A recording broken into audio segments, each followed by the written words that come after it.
Почитувани, денес започнува грејната сезона. Тоа значи дека граѓаните ќе се соочат со високи сметки и со незаконски правилник на топлификација. Владата не успеа во пресред на сезоната да интервенира и да им помогне на граѓаните, корисниците на парното, на оние кои го откажаа, а сега ќе мораат да плаќаат. Регулаторната комисија за енергетика изминатиот период донесе одлуки на директна штета на потрошувачите. СДСМ ја дели загриженоста на граѓаните на стартот од грејната сезона. Со оглед на економската криза и растечката сиромаштија на се поголем број семејства во државата, стравот од ценовниот шок е оправдан и разбирлив. И покрај бројните реакции, членовите на регулаторна и нејзиниот председател инаку кадар на ВМРО ДПМН,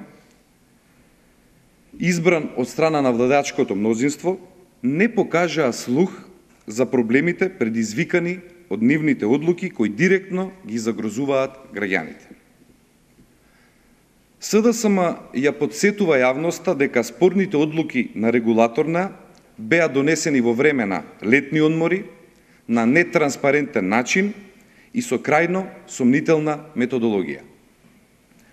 Според анализите на Хелсиншкиот комитет, 11 од 15 прописи се донесени врз основа на погрешни или непрецизни одредби од Законот за енергетика. Токму врз основа на тие сомнителни прописи беше зголемена цената на топлинската и електричната енергија. Со истите прописи им беше наметната обврска да плаќаат парно и оние кои не го користат, наметнувајќи им забрана за нови исклучувања од мрежата. Дополнително оптоварување на граѓаните беше и тоа што се укина и ефтината струја. Ако авансните сметки за парно во август се зголемија за речиси 25%, споредено со истиот период лани, граѓаните оправдано стравуваат од сметките во најстудените зимски месеци, кои може да бидат само повисоки од сегашните. Во ваква ситуација, затоплениот дом веќе станува луксус за просечното македонско семејство, кое треба да крати од другите основни потреби за да ги подмири овие трошоци.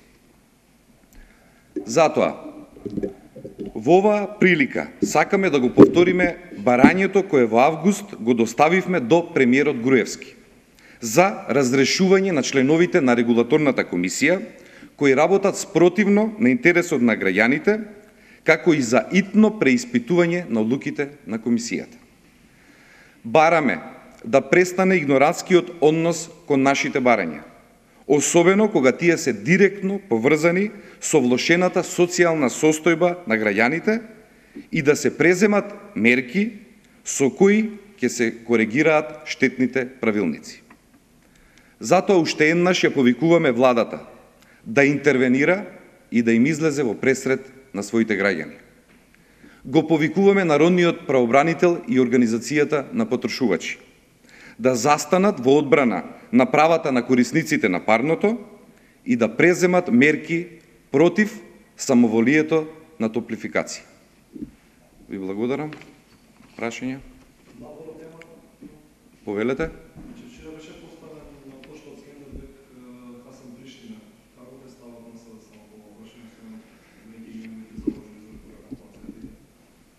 По кој знае кој пат се повторува тоа што СДСМ го говори константно, односно кога се работи за криминално-тендерските интереси на ДПМН и ДУИ, тие братски се поддржуваат. Тоа секогаш го прават врз грбот на националните интереси и особено врз грбот на меѓуетничкиот соживот. Тоа е нешто што го гледаме и со менувањето на имињата на основните училишта во Чаир, односно на таблите на основните училишта, спротивно на закон, или пак ваквото поставување на споменици како и што е со споменикот на Хасан Приштина.